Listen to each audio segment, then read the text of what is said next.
Tinokwazisai muri yeZimbabwe mangwanani ano tichiti makadini kwese kwamuri kumativi mana ese enyika. Mukati mezuva ranhasi tiri pano pachibanda media. Pane hurukure tinoda kuti tinge tichitaura naBishop Nyamakanga. Bishop, chimbokwazisa ruzhinji rweZimbabwe. Muri yeZimbabwe tinokukwazisai makadi kwamuri kumativi mana ose enyika nevari kunze kwenyika uye pamwe chete nevari kutravela kubva kuSouth Africa. Tinoda kuvasimbisa nekuvakwazisa zvekare. Aiwa, tinokutendai Bishop. Amen. Nekukwazisa ndonga hatingoti pasi rese, hatingoti Zimbabwe chete, but pasi rese, nokuti chibanda media it's not limited. Saka aiwa tinotenda kune vese vakateerera. Pane nhau yetoda kunge tichitaura panguva dzino idzi pane platform inoyi. Bishop, pane zviri kutaurika panhau yakataurwa naHubert Angel achiti iye isvikiro. Iyo zvitaurwa kuti pamotikari yake akapersonalize kuti ndiri svikiro. Munozviona sei Bishop? Zvino umwari here zvavari kutaura ndiri svikiro? Nokuti vanhu vari kutaura zvakasiyana-siyana kuti munhu waMwari akusiri svikiro panyaya nzei. Okay. Munochii nazvo Bishop? Maita zvakanaka munhu waMwari mabvunza. Zvakaitwa naProphet Hubert Angel hazvina kana kuipa. Okay. Kana vakazviti isvikiro zvamazviro kwazvo isvikiro. Dambudziko riri kuitwa nderekuti vanhu especially the Christian community ine vanhu vasina kudzidza. Alright. Ine mazengereri. Alright. Mafollowers acho haana kudzidza, mafundisi acho zvekare haana kudzidza. Saka chiri kuita kuti paite noise inhau yekuti vanhu havanzwisise kuti chii chinonzi svikiro. Chekutanga, vanhu vakaassociata svikiro, mashavi, mudzimu nemadhimoni, nemweya yetsvina. Saka pese panongotaurwa kunzi shavi, vanhu chavanoona madhimoni. Panongotaurwa kunzi svikiro, chavanoona mweya yetsvina. Panongotaurwa kunzi dzinza, mweya yedzinza, kunotaura kuti mweya wedzinza, munhu akutongofunga kuti madhimoni. Alright. Okay. Yeti pano pasi pezuva munhu waMwari hakuna rudzi rusina chivanhu. Okay. Okay. Musandutaura. Hakuna rudzi rusina chivanhu. Alright. Muruzama kuti chii papo? Ndinaweza kuburitsa kuti chii chatiri kuti chivanhu. Chivanhu itsika nemagariro nemitauro mavanzisa nemirayiro nemitemo of a certain group of people in a certain society, in a certain community. Muchivanhu ndo munoburitsa hunhu hwavanhu. Mavanzisa. Saka tiri kuti isusu Prophet Hubert Angel vari kuzviti svikiro. Chii chinonzi svikiro? Svikiro is a medium spirit. Alright.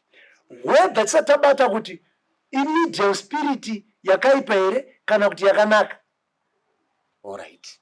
You understand? Kati kuti isusu patinonga tavati spirit takutotasa the divine. Mweya waMwari unoburukira pana angel. Alright. Ndizvozvo. Mweya iwoyo paunomushandisa, chiri kushandiswa pasvikira mweya ndo chatiri kuti svikiro. Pasvikira mweya. Pasvikira mweya. Alright. Nokuti kuchivanhu sekutaura kwemurikuita kune svikiro rechivanhu, kune svikiro raMwari. Ipa mungokwanisa pajekesa chii? Kamuchiti svikiro rechivanhu nesvikiro raMwari. Nokuti vanhu vachikura zvinhu zvakavanzwisisa. Noka nevese vari kutaura vachikritisaiza vachiita zvari kuita. Pane kumwe kukura tsika yavanoziva ichitaurwa shoko iroro kuti svikiro kuchivanhu chedu isusu. Saka ipapo ndonga hatitogoni kuseparata uMwari nechivanhu. You cannot separate that. sendiri kudaro ipfungwa dzavanhu nemanarratives akapinda muvanhu kuti ukangonzi uri svikiro chakutoonekwa pauri itsvina chakuonekwa pauri mamvemve marengenya mweya yetsvina madhimoni ndosa muchiona izvezvi mukaenda kuchechi vanakazi ngatinamatire mweya yedzinza. You understand? That's why people vanhu vasiri kuropafadzwa naMwari nekuti vanhu vanotuka mweya yedzinza yekwavakabva as if those people who lived before them were demons. Your great grandfather was not a demon. He lived on this earth. Pano vakatoshandiswa naMwari musikavanhu muchivanhu ichocho. Chivanhu is not demonic. Because tikati chivanhu chakaipa muri kundobvisirei lobola matekenya ndebvu ndepapi mishoko raMwari pakanyorwa zi matekenya ndebvu ndepapi mishoko raMwari pakanyorwa zi mafumbu mai varuda mafukudza dumbu voda kufukidzwa dumbu radiko dumbu rida kufukidzwa ndepapi pamakaona mimi pachifukidzwa dumbu raRebheka ndepapi mishoko raMwari pamakaona mimi dumbu raEvha richifukudzwa rakafukudzwa nani but mukauya kuno kuchivanhu chedu mapfukudza dumbu iwayo mukasamabvisa mukasabvisa rusambo matekenya ndebvu hamugoni kuenda kuchechi muchinzi makaroora chechi yotokukondemai. Chamunokondemerwa nechechi ndechekuti imi muri kuchaya mapoto hamuna rusambo rwakaenda umwari hausisa kutokwana.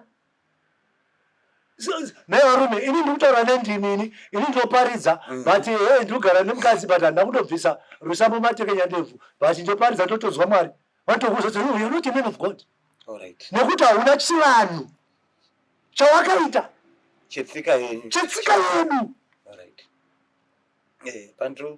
Saka dra prophet angel zvakangofanana zvakangofanana nerita maChristians white wedding hazvinei nechichekuita naMwari zvezvo. Thank you. That is not Christianity. White wedding itsika dzavamwe dzatakakopa isusu. Saka machibanda murikuona kuti white wedding itsika yevamwe vanhu iculture yewestern zvekutaura vachibandana ndozvakasina kutaura izvozvo asi muona kuti kuno kuzvezvo nawo kuita maroro mwana wamakandiwo yakaroorwa musi unono rejoice maroro kai unotori muchato pachivanhu chedu chinonzi muchato pachivanhu chedu isusu maroro. Chinonzi muchato pavarungu ndo white wedding. White wedding is not biblical. Wedding is biblical, but white wedding is not biblical. Marura tiri kuita isusu aya it's biblical, but rusambo is not biblical. Rusambo chivanhu.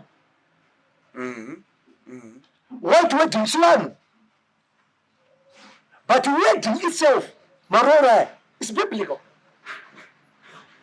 Saka zvikuitika ndezvokuti vanhu vari kuvhunduka kuti angel akutozviti svikiro asvikirwa pangadai pachiita confusion nevanhu tichinetsana kuti ngatimutsvage murume uyu kuti ari kusvikirwa nani ngatitsvage chiri kumusvikira kuti chii chiri chakamugara ndio panofanira kunge vanhu vachitaura ndo pangadai pachitaurwa nevanhu kwete kuti vakritisa kwete kukritisa kuti ari svikiro isvikiro zveshuwa.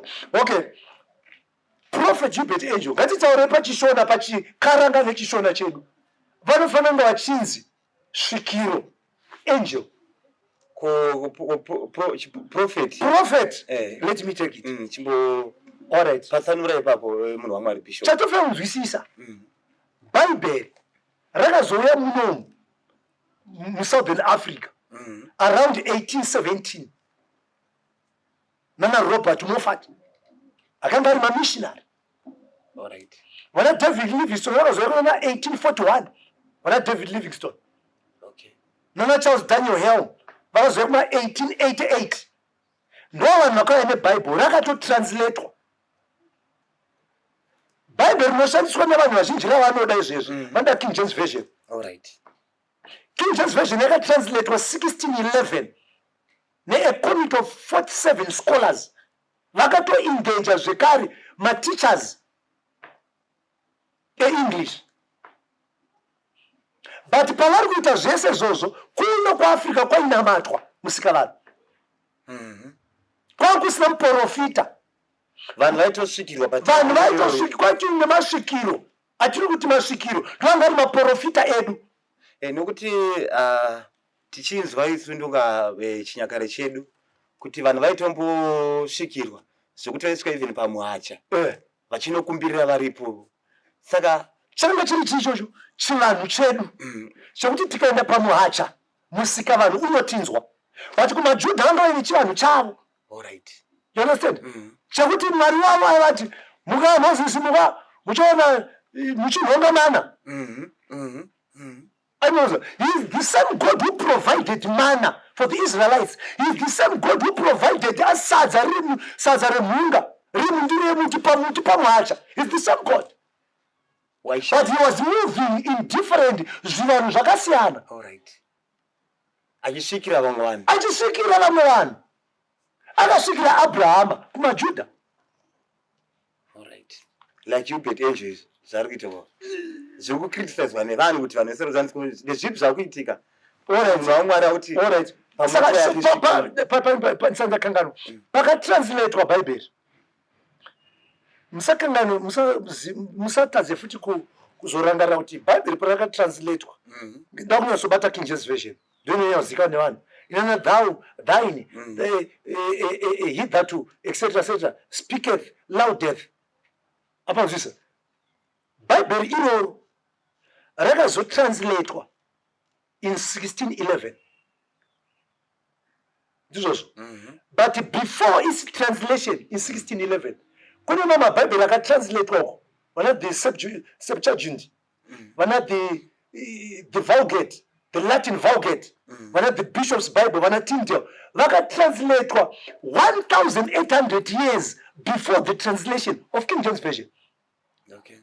King James Version rakatranslatewa ndizvozvo in English. Ku-English kwavo anosvikirwa kuchirungu muprofita. Saka English pachayo mutauro wechivanhu wavachena. Because chivanhu hachisi kusiya futi mutauro. Apanzvisa. Saka kana ndiri kutaura English inini ndiri kutaura chivanhu chavachena. Ndio culture yavo. That's their culture. Kunoku mutauro wechivanhu chedu isusu ishona. Ukaenda kumandevere mutauro wechivanhu chavo indebele. Ukaenda kuma Brazilians nemaPortugal vanotaura chiPortuguese. Ndio culture ndio chivanhu chavo. Because chivanhu hachisi kusiya mitauro.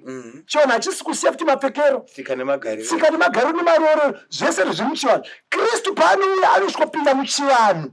Ndosaka uchitozopanda Matthew chapter 1 enti kuti Matthew chapter 1 nyenzo aya ndiwo iri ndiro dzinza ramadzitateguru aJesu Kristu mwanakomana waDhavhidha akanga ari mwanakomana waAbhurahama. Konai chikotine nezvo zvedzinza raJesu tine nazvo. Madingota kuti Jesu wakazvarwa wakazofa pamuchinjikwa because is too concerned. But nokuti Jesu haikwanisa kuya pano panyika asina dzinza. Aitoda dzinza kuti agone kurarama pakati pevanhu vane dzinza. Saka zvichiroti maKristu esawa vafunga ngaitevera dzinza ravo mukurarama. Ini handifaniri kunasa dzinza rekwanyamakanga. Ese mafundisa muri kuona ese mafundisa maprofita vari muti wemandiriri ndizvozvo. Sei vari kuramba vachingoshandisa masenemu avo. Pavakauya kuna Kristu vakadingisa senemu vakapfeka masenemu. Nokuti kaamuna Kristu chachisikwa chitsva. Hangu wachisikwa chitsva. Saka sei kuramba vachingoshandisa chibanda kana nyamakanga. Nyamakanga yacho tikada kuitiresa isenemu yakabva nemagreat amhenu mazitateguru. Pamwe iwowo wekwako wacho kuda vakatobata vanhu zvibharo kuda vakatouraya vachichungoshandisa senemu iyoyo. Anoti nawe mukutaura yemadzinza Bishop inonetsa kuti inge itaurika mumakereke mazhinji nokuti tinonzwa pamwe panenge pachinamatwa paya kuti want to cast mweya yemadzinza. Chichi nyatsoitika ipapo nyatsokusanangura. Hakuna mweya inenge ida kubvisa ndeipi mweya yemadzinza iyi. Ndoyati kuti ignorance ingapepuka kaenda ngwara. Alright. Ndirase dzinza rangu ini. Alright. Samife makanyeperwa kana. Ndonga muri kuzvinzira zvekutaura bishop. Ndonga vari kuti zarura meso kuti chinyatso kuona kuti zvimwe zvingakwanisa kunge zvitaurwa mumakereke ndio nyaya nhau dzikutaurwa even kwa Hubert Angel dzikutaurwa panapa kunyange na Bishop Nyamakanga. Aurase dzinza rako. Kristu chacha ane dzinza ari kurefera mwana komana wa Abraham. Ini kandonamata inini. Jesus is the way. I focus on Christ and the works of the finished works of Calvary. What Christ did for me. Kwete kudzinza rake. But on the cross. Amapanzisa. But andinasa dzinza rangu ini. Vana vangu vachikura vanofana kuzviziva kuti ambuya vedu vainzi Esther Chaparapata. Alright. Sekuru vangu vainzi Michael Nyamakanga. Mupanzisa. Ndo chivanhu. Chivanhu is not ancestral worship. Okay. Mwari kuti ndiri mwari waAbrahama, ndiri mwari waIsaac. Havasi kuti namata yaAbrahama nekuti wakandinamata. Acknowledge kuti ini ndiri mwari wababa vako. Saka until when right now vanhu acknowledge ndizvozvo vanhu acknowledge mwari waAbrahama. Ndizvozvo vobva vanzivo dzinza renyu rese munzwa kuti dzinza renyu rese hakuna kana munhu 1 akaita chakanaka. Hakuna kana amai 1 kana mbuya 1 vese vanga vakaipa. Ndo zviri kunonotsa vanhu vazhinji kana muchiniteerera zvotononotsa vamweni kuti varopafadzwe. Alright. Because vanorwisa dzinza redu wakafa. Chakakosha ndechekuziva kuti mudzinza redu isusu rekwaNyamakanga rekwagama ndevapi vakange vakanaka ndevapi vakange vakachena. I follow that path. I'll give you a very good example which is biblical. Tinoona machiti Jesus the Lion of the tribe of Judah. Ndizvozvo. Patikuti tribe of Judah kozatuti nyaya ichi yedzinza. Patikuti the tribe of Judah takuti madzinza. Okay. But ukatasa Judah anonzi Judah. Maari makabuda Eri anonzi was a wicked man. Akaurawa naMwari. Ane nhaka yakazogarwa naOnan. Vaine mukadzi anonzi Tamari. Onan airasira mbeu pasi kana vosangana naamai guru. Ndobva Mwari vamuuraya. Vanhu vakaipa. Vatari kubuda mudzinza raJudha. Mudzinza raJudha imo ndomuri kubuda Jesu. Okay. The Lion of the tribe of Judah. But muri kuzviziva here kuti inini maake mune rimwe zisekuru rake rainzi Eri rainzi Ona rairasira mbeu pasi. Muri kuzviziva here mudzinza macho makabuda Jesu. But hazvina kutadzisa Mwari kuachivha plani yavo. Muna Judha imo mabuda vana Eri mabuda vana Onan ndo mabuda Jesu. That's not the Lion of the tribe of Judah. Saka chinakosha ndechekuziva kuti dzinza rangu nderekwaNyamakanga. Ndo saka chiziva chinzi vakuru vaenda kumadare, vana vaenda kumatare pasi chigare. Sei vaenda kumatare kundogara pasi vachiudzwa nyaya dzedzinza. Sekuru nhingi vakazodai vakauraya nhingi vakazozvuzvurudza vakamuviga. Apa sekuru vako vanga vane mwoyo wakachena vakazodai vakadai. Iyo ndounonga kuzoziva manje. But now vanhu izvezvi havachagoni kugara pasi navanhu vakuru vachipiwa information nekuti vakatokondema kuti achembera wese akonekwa ingwe muroyi. Alright. Ndonga Bishop muri panhau iyoyo ndonga pane zvinoitika nemakristu vaenda kukereke vanobvumidzwa kuti vange vachinzi vari kunorowa makuva vachipinda muchivanhu vachinorowa makuva. Alright. Munozviona sei nyaya yemakuva? Takudzokera kuancestral worship. Kata makristu haticharowi makuva.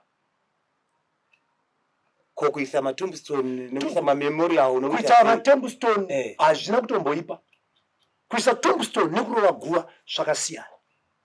Kuisa tombstone unoziva here kuti Jesu achivigwa akavigwa mubwiro raidhura pakatovharwa nedombo rikatoiswa esignet yaPilate. Munozviziva here kuti pamakapela ndo pakatengwa munda wakaiswa dombo wakavigwa madzibaba mapatriarchs. Saka kuisa dombo in acknowledging of my father or my mother it's not demonic. Okay. It only becomes demonic kana takuchiombera kune vakafa.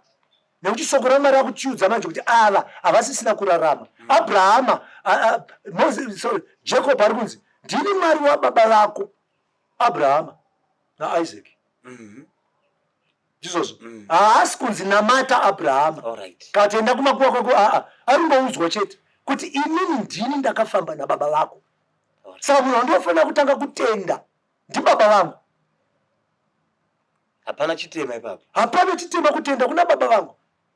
Even kunamata ndichiziva kuti baba vangu vakanga vakachena vaishandisa nzira yakanaka. Vanhu vezvokuchecha vanhu vanoti Mwari waguti. Unoziva paunonama uchiti Mwari waguti, you identify yourself with the God of Ezekiel Guti, not only Ezekiel Guti, and with all zvese zvaakabata mukati meupenyu hwake, you identify yourself with him in the realm of the spirit. My weakness again, my strength is. Okay. You understand? So takuta zviri spiritual, zviri deep. You are bringing another kingdom into your own kingdom. Because my family is SAI, my kingdoms. Saka pauri kuti Mwari waguti ndizvozvo. But maybe isusu tina baba vangu vanga vakachena. It's a recent discovery. Okay. Yekuti handizochinja zvese, it's a recent discovery. Kuti I discovered kuti sekuru vangu inini kumusha kwaamai Meshach Chaparapata akanga ari a pioneer weMethodist Church. Okay. Kubhoera kudhara. All right. Paguva ravo rakatovakwa zvakanaka. But isusu tasingazvizivi. Takazaka kugugula kudai. Meshach Chaparapata. Ndakutsvaga. Meshach Chaparapata. Meshach Chaparapata ndiye sekuru akabereka baba vaamai vangu. All right. Apa zviso. So sei ndichizoda kunamata kuti Mwari wamumwe munhu ino mudzinza rekwedu rekwaamai mune a pioneer who did great exploits for God, whom I should begin to acknowledge, even to pray kuti Mwari waMeshach Chaparapata maparidziro awaita aya ndiri kumada. But because we are brainwashed, saka Hubert Angel Dira kuti vanzi isvikiro vari kusvikirwa. The question inofana kubvunza vanhu vakusvikirwa nani? Mweya waMuhammad here, mweya waBuddha here? Vasvikirwa here nachaminoka ndiani vari kuvasvikira? All right. Apa nzvisa. But kana vari kuti ndiri svikiro, I'm a medium. I carry the ndakatakura kuzodza. Amen. Izvozvo vanhu vabva vatoti akuita zvevasvikiro, vanhu vabva takavhura mascriptures. Unoziva here zvinhu zvatisingadi kutaura pajekerere? Unoziva here kuti pakadudzirwa bhaibheri redu ireshona ratinaro rakadudzirwa kwete kuti rifite culture yedu, but rakadudzirwa richingofita culture yebhaibheri rechirungu. Ndosaka uchiona prophet, it's a borrowed muprofita in our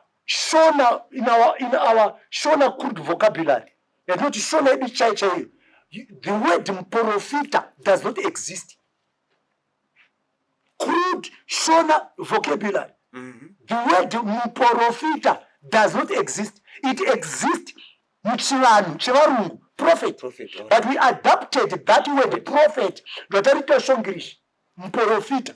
Muprofita ndovatabvisirwa isusu svikiro nekuti avauya aka vakaona zvatiri kuita vakati these things cannot qualify into their system.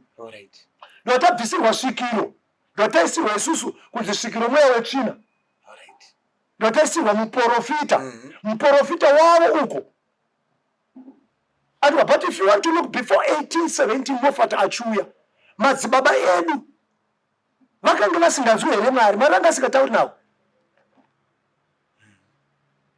Mwari I don't know, Mwari akanga asingatauri navo, Mwari anga angonyarara chichingorarama kunge mhuka.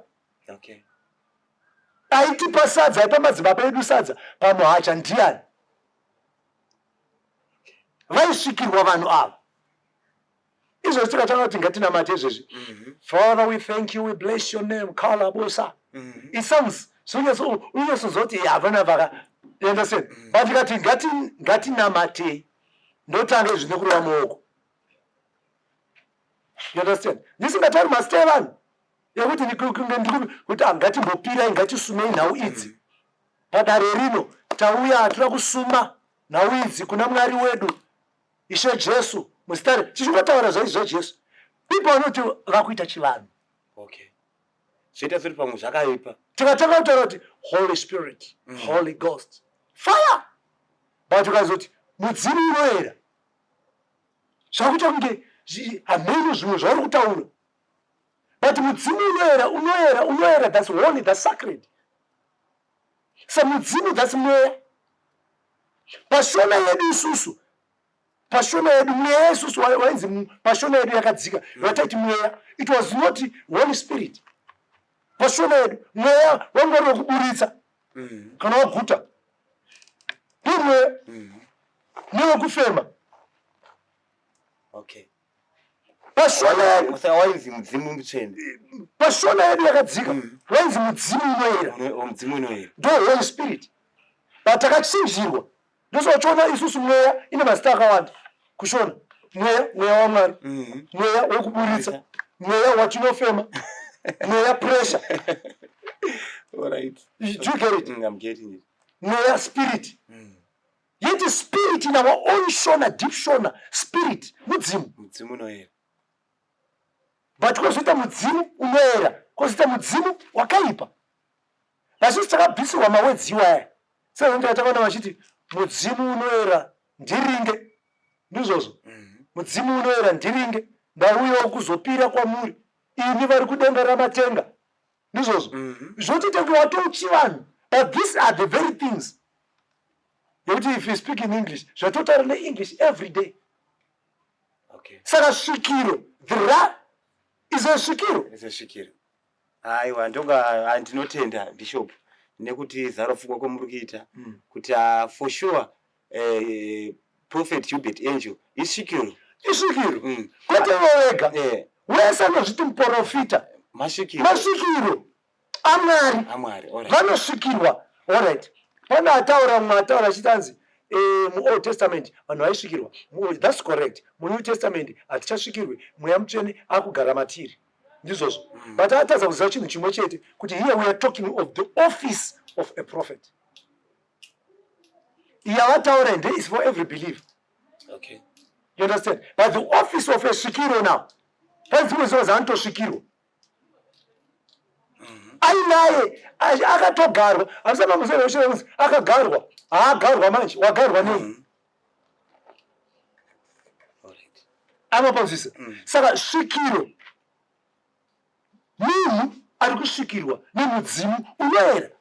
Kana kuti nemudzimu wakaipa. Okay. You are a medium. All right, Bishop.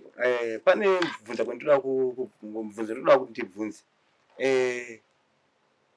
Chii chinombozishaya? Nokuti panonga kasvikirwa ishari yasopasanura ipapo kuti chii chinombozishaya? Chinonzi shavi manje. Mudzimu. Senda kuti mudzimu ndinobvisa shoko rekuti mweya. Because mudzimu mweya. You understand? Saka pandikuti mudzimu ndikuti spirit. Shavi ispirit. Rinouya pamunhu. Romupa simba kana chipo chekuita zvinhu.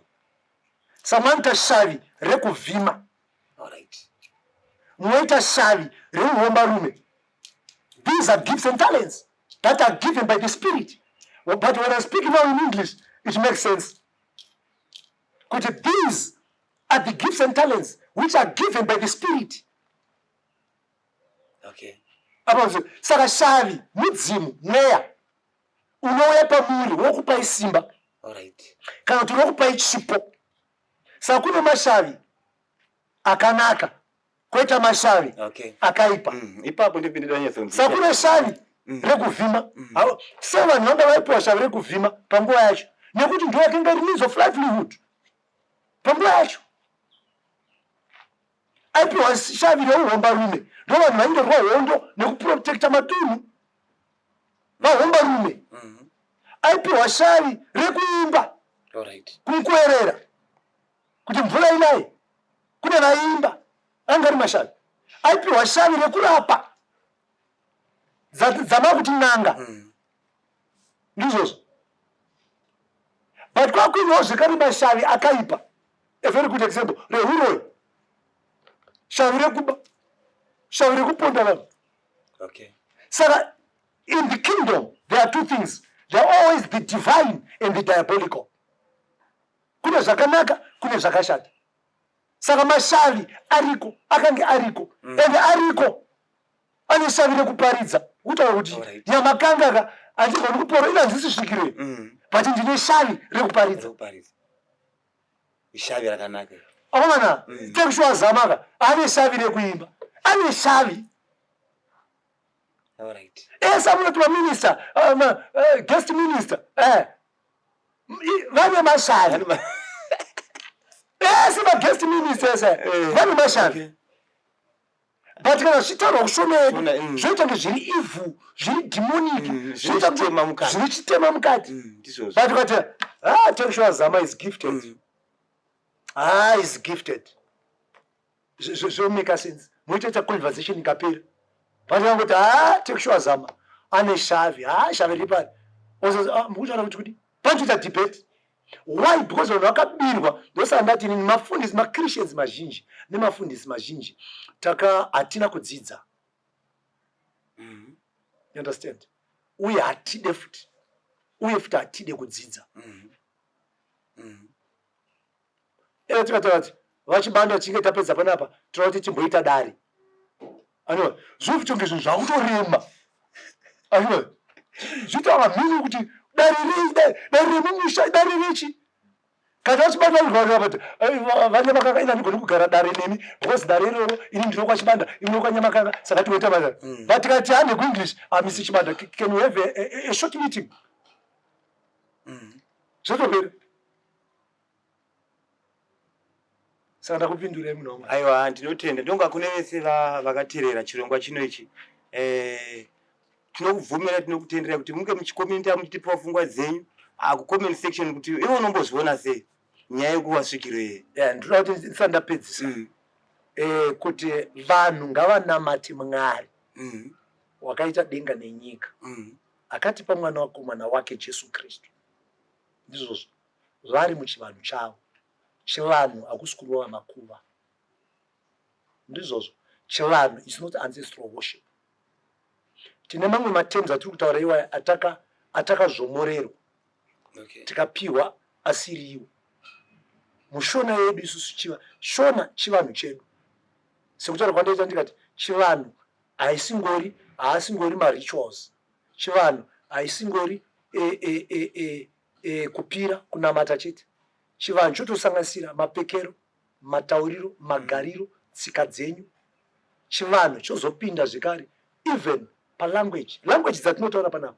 Chivanhu vese vanotaura English veve vakutaura chivanhu chevachena chavo. Chivanhu ishona uye the ra isvikiro, ende vanhu ngavatomugamuchira sezvazviri nekuti isvikiro. Chati kuti isvikiro chii? Muprofita. Muprofita wese whether ifalse, handiti maprofita kunozi false prophets ariko, whether ifalse or ndewechokwadi, wese muprofita isvikiro. Tinozoita tsvakurudzo dzekuona kuti isvikiro rechokwadi here kana kuti isvikiro rekunyepa. Ishavi vane shavava, ishavi ravo rakanaka here kana kuti ishavi ravo rakaipa. I think in that I can conclude. Aiwa, tinokutendai vateereri vanga vakateerera mukati mechirongwa chino ichi. Ndakati naBishop Nyamakanga pachibanda media wese ane comment, just comment uri pafungwa dzako comment section, and ndinokutendai, tinokubatai mukati mechirongwa chinoteerera. Mazvita.